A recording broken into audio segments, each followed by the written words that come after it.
Er xotin rozlashadi. Enasinikiga ketib qo'ygan. Er borib olib kelgani kibri yo'l qo'ymaydi. Xotin bolalar bilan eshikka borib olgan, tinmay bu tomonga yaxshimas gaplarni boshidan quyadi. Ikkala tomonda ham qarindoshlaridan esli shaytoniy maslahatlar chiqib turadi. 10 kun, 20 kun o'tganda er ham, xotin ham burniga suv kirdi. Lekin biri kelgani, biri borgani kibr yo'l qo'ymaydi. O'rtada jarlik nima bo'ladi?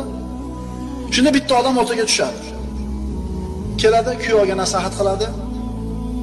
Ko'ndirgan bo'ladi. O'zi zo'rg'a turib qaytarib o'tyapmiz. Kelin tomonga boradi. Ularni ham ko'ndiradi, nasihat qiladi, Allohni eslatadi. Shu o'rtada bolalar sarson bo'layotdi. Kelinni o'zi olib kelib, boshasiga solib, olib kelib boshqasini tushirib qo'ydi. Ana xursandchilik. Ana xursandchilik. Kim xursand? Bolalar xursand.